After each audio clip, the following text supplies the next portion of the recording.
മണിപ്പൂർ കലാപം ആരംഭിച്ചിട്ട് 2 വർഷവും 4 മാസവും തികയുകയാണ്. അങ്ങനെ ഒടുവിൽ പ്രധാനമന്ത്രി നരേന്ദ്രമോദി മണിപ്പൂരിലേക്ക് എത്തുകയാണ്. പ്രധാനമന്ത്രിക്ക് നമ്മുടെ രാജ്യത്തെ ഒരു സംസ്ഥാനം കത്തിയെറിഞ്ഞിട്ട് അങ്ങോട്ടേക്ക് തിരിഞ്ഞു നോക്കാൻ 2 വർഷം കാത്തിരിക്കേണ്ടി വന്നു. 2 വർഷവും 4 മാസവും. ഏതായാലും ഇന്ന് പ്രധാനമന്ത്രി മിസോറാമിലേക്ക് പോകുന്ന വഴിയാണെങ്കിൽ കൂടിയും അതിനിടയിൽ മണിപ്പൂരിൽ ഇറങ്ങുന്നു എന്നത് ഏറ്റവും പ്രധാനപ്പെട്ട വിഷയം തന്നെയാണ്. ഇനിയെങ്കിലും ആ ജനതയെ, അവിടുത്തെ ഒരു വലിയ വിഭാഗത്തെ വിശ്വാസത്തിലെടുക്കാൻ കേന്ദ്രം ഭരിക്കുന്ന BJP സർക്കാർ തയ്യാറാകുമോ? അവിടുത്തെ കലാപം അവസാനിപ്പിക്കാനുള്ള ഒരു സജീവമായ, അവിടുത്തെ മനുഷ്യരെ കൂടി വിശ്വാസത്തിലെടുത്തുകൊണ്ടുള്ള ഇടപെടലുകൾ ഉണ്ടാകുമോ എന്നാണ് കാത്തിരിക്കുന്നത്. അബ്ദുൾ റഷീദ് ദില്ലിയിൽ നിന്ന് വാർത്തയുടെ വിവരങ്ങളുമായി നമ്മളോടൊപ്പം ചേരുകയാണ്. നോക്കാം എന്താണ് സംഭവിച്ചുകൊണ്ടിരിക്കുന്നത്. Rasheed, good morning. കലാപം ആരംഭിച്ച് 2 വർഷവും 4 മാസവും പിന്നിടുകയാണ്. ഒടുവിൽ പ്രധാനമന്ത്രി നരേന്ദ്രമോദിക്ക് മണിപ്പൂരിലേക്ക് വഴി തുറക്കുകയാണ്, അല്ലെങ്കിൽ മണിപ്പൂരിലേക്കുള്ള വഴി പ്രധാനമന്ത്രി തിരിച്ചറിയുകയാണ് ഇത്രയും നാൾ കഴിയുമ്പോൾ. ഏതായാലും പ്രധാനമന്ത്രി അവിടെ എത്തുന്നു. എന്തൊക്കെയാണ് ഇന്ന് പ്രധാനമന്ത്രി എത്തുമ്പോഴുള്ള പ്രധാനപ്പെട്ട പരിപാടികൾ? അതാദ്യം പറയും.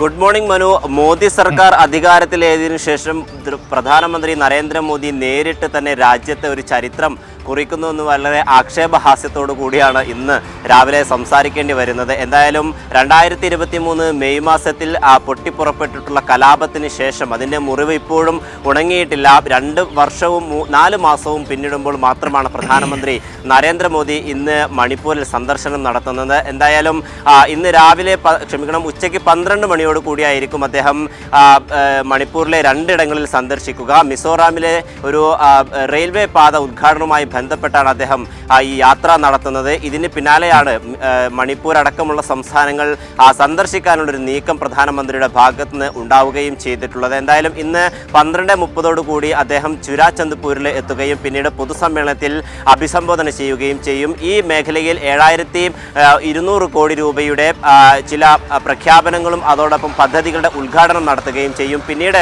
അദ്ദേഹം ഇംഫാലിലേക്കാണ് നീങ്ങുക. ഇംഫാലിലും ചില പദ്ധതികളുടെ ഉദ്ഘാടനം നടത്തുകയും ചെയ്യും.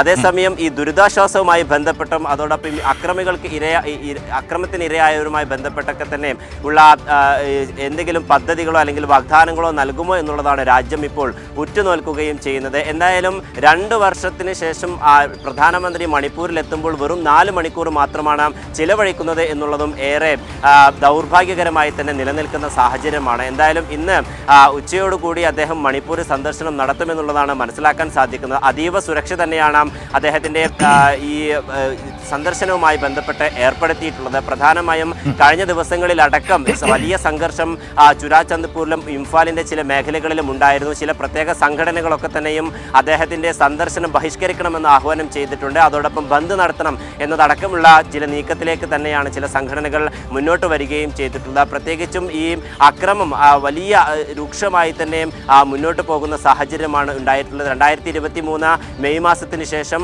ഈ മെയ്തേ കുക്കി വിഭാഗങ്ങൾ തമ്മിലുള്ള സംഘർഷം രൂക്ഷമാവുകയും 260-ലധികം പേർക്ക് ജീവൻ നഷ്ടപ്പെടുകയും 10,000-ഓളം പേരെ ഇത് സാരമായി തന്നെ ബാധിക്കുകയും ചെയ്തിരുന്നു. നിരവധി വീടുകൾ കത്തി നശിക്കുന്നു. അത്തരത്തിൽ പെൺകുട്ടികളടക്കം ക്രൂരമായ പീഡനത്തിനിരയാവുന്ന സാഹചര്യങ്ങൾ ഉണ്ടായിരുന്നു. അപ്പോഴൊക്കെ തന്നെയും പ്രധാനമന്ത്രി നരേന്ദ്രമോദി മൗനം പാലിക്കുന്ന സാഹചര്യമാണ് ഉണ്ടായത്. പിന്നീട് 2024 അവസാന ഘട്ടത്തിലേക്ക് വീണ്ടും ഈ സംഘർഷം രൂക്ഷമാകുന്ന സാഹചര്യമുണ്ടായി. കഴിഞ്ഞ ജനുവരി മാസത്തിൽ BJP സർക്കാർ തകർന്നഴുകയും ബിരേൻ സിംഗ് മുഖ്യമന്ത്രിയായിരുന്ന ബിരേൻ സിംഗ് രാജിവെക്കുകയും ചെയ്ത ഘട്ടത്തിൽ പോലും പ്രധാനമന്ത്രിയും ആഭ്യന്തരമന്ത്രിയും മൗനം പാലിക്കുന്ന സാഹചര്യമാണ് ഉണ്ടായത്. പിന്നീട് രാഷ്ട്രപതി ഭരണം ഏർപ്പെടുത്തിയപ്പോഴും സമാധാനം പുനഃസ്ഥാപിക്കാമെന്നൊരു ചിന്ത കേന്ദ്ര സർക്കാരിന്റെ ഭാഗത്ത് ഉണ്ടായിരുന്നു. പക്ഷെ അതും തകിടം മറിയുന്ന സാഹചര്യത്തിലേക്ക് കടക്കുകയായിരുന്നു. അബ്ദുൾ റഷീദ്, ഒരു കാര്യം ഓർത്തു നോക്കൂ. ഈ മണിപ്പൂരിലെ കലാപം ആരംഭിച്ചതിന് ശേഷം നമ്മുടെ പ്രധാനമന്ത്രി എത്രയോ ലോകരാജ്യങ്ങൾ സന്ദർശിച്ചു, എത്രയോ ഇടങ്ങളിൽ പോയി, എത്രയോ പ്രധാനപ്പെട്ട നേതാക്കളുമായി കൂടിക്കാഴ്ചകൾ നടത്തി. പക്ഷേ അപ്പോഴൊന്നും പ്രധാനമന്ത്രിക്ക് സ്വന്തം നാട്ടിലെ ഒരു പ്രധാനപ്പെട്ട സംസ്ഥാനമായ മണിപ്പൂരിലേക്ക് വഴി അറിയാൻ കഴിയുമായിരുന്നില്ല. 2 വർഷവും 4 മാസവും കാത്തിരിക്കേണ്ടി വന്നു പ്രധാനമന്ത്രിക്ക് അങ്ങോട്ടേക്കൊന്ന് പോകണം എന്ന് തോന്നാൻ. ഇപ്പോഴത്തെ ഈ സന്ദർശനത്തിന്റെ ആത്മാർത്ഥത നമ്മൾ എത്ര കണ്ട് കണക്കിലെടുക്കണം? ഇനിയെങ്കിലും ആ നാട്ടിലെ ജനങ്ങളെയും ആ നാട്ടിലെ വിവിധ തരത്തിലുള്ള സംഘടനകളെയും ഒക്കെ വിശ്വാസത്തിലെടുത്ത് ഒരു ശാശ്വതമായ പരിഹാരം, സമാധാനം ഉണ്ടാക്കാൻ ഇപ്പോഴത്തെ ഈ പോക്കിന് കഴിയുമോ? അങ്ങനെ പ്രതീക്ഷിക്കാൻ പറ്റുമോ?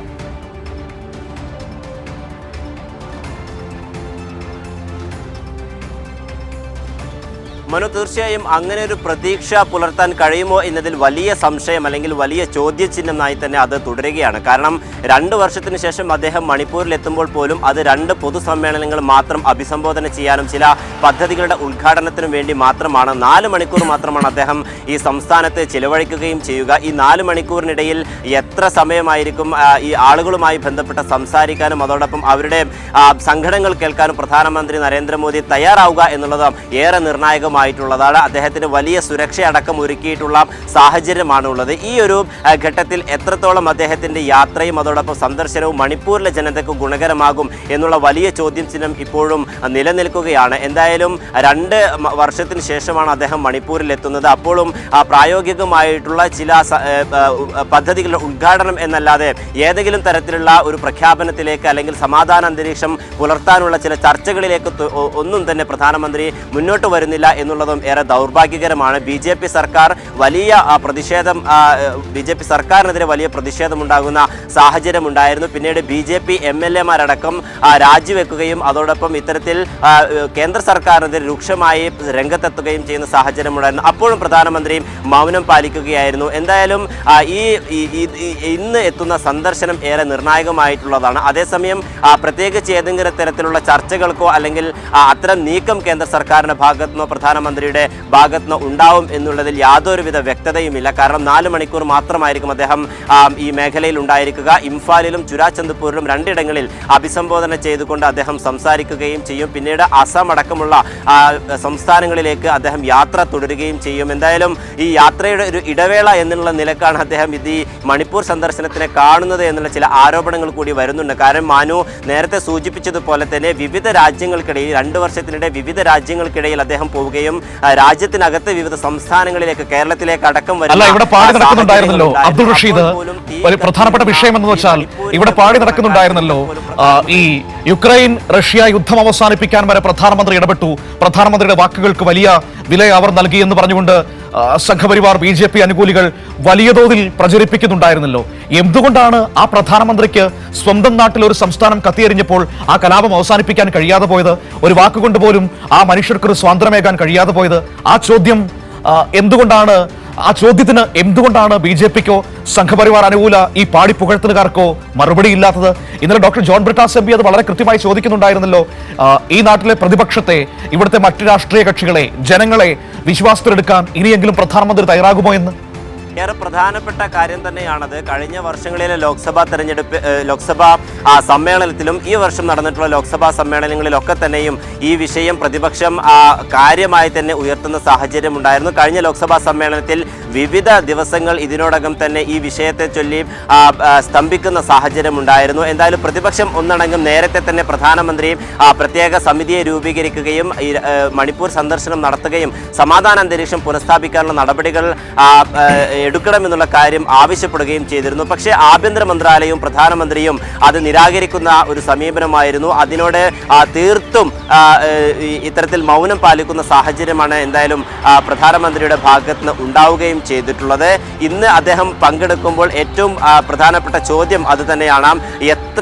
അല്ലെങ്കിൽ എന്തുകൊണ്ടാണ് ഇത്രത്തോളം വൈകിയത് എന്നൊരു പ്രധാനപ്പെട്ട ചോദ്യം ഉണ്ടാവുകയും ചെയ്യുന്നുണ്ട്. അതേസമയം ഈ ചുരുങ്ങിയ സമയത്തിനുള്ളിൽ അദ്ദേഹം എത്രത്തോളം ജനങ്ങളിലേക്ക് എത്താൻ കഴിയും, ആ ജനങ്ങളുടെ പ്രശ്നങ്ങളും പ്രതിസന്ധികളും മനസ്സിലാക്കാൻ കഴിയും എന്നതിലൊക്കെ തന്നെയും വലിയ ഒരു ചോദ്യചിഹ്നമായി നിൽക്കുക തന്നെയാണ്. അതേസമയം BJPയിൽ അടക്കം ചില രോക്ഷങ്ങൾ ഉയർന്ന സാഹചര്യം ഉണ്ടായിരുന്നു. ബിരേൻ സിംഗ് രാജിവെക്കുകയും പിന്നീട് രാഷ്ട്രപതി ഭരണം ഏർപ്പെടുത്തിയ ഘട്ടത്തിലും അവിടെ പിന്നീട് പുതിയ ഒരു നിയമസഭയും അതോടൊപ്പം മന്ത്രിസഭയും കൊണ്ടുവരണമെന്ന് BJP MLA-മാരടക്കം ആവശ്യപ്പെടുന്ന സാഹചര്യങ്ങൾ ഉണ്ടായിരുന്നു. മെയ്തേ വിഭാഗത്തിൽപ്പെട്ട നിരവധി MLA-മാരും കുക്കി വിഭാഗത്തിൽപ്പെട്ട BJPയിലെ MLA-മാരൊക്കെ തന്നെയും ഈ ആവശ്യം ഉന്നയിച്ചുകൊണ്ട് പ്രധാനമന്ത്രി നരേന്ദ്രമോദിയും അതോടൊപ്പം ആഭ്യന്തരമന്ത്രി അമിത്ഷായും കാണാൻ ദില്ലിയിൽ എത്തുകയും ചെയ്തിരുന്നു. പക്ഷേ ആ ചർച്ചകളൊക്കെ പരാജയപ്പെടുന്ന സാഹചര്യമാണ് ഉണ്ടാവുകയും ചെയ്തിട്ടുള്ളത്. എന്തായാലും ഇന്ന് ഏറെ നിർണായകമായിട്ടുള്ള ഒരു ദിവസം തന്നെയാണ്. കഴിഞ്ഞ 2 വർഷത്തിനിടയിൽ ആദ്യമായാണ് പ്രധാനമന്ത്രി മണിപ്പൂരിലേക്ക് എത്തുകയും ചെയ്യുന്നത്. പക്ഷേ ഒരു സാന്ത്വനം നൽകാൻ പ്രധാനമന്ത്രിക്ക് ആകുമോ, ഈ മണിപ്പൂർ ജനതയുടെ ഒരു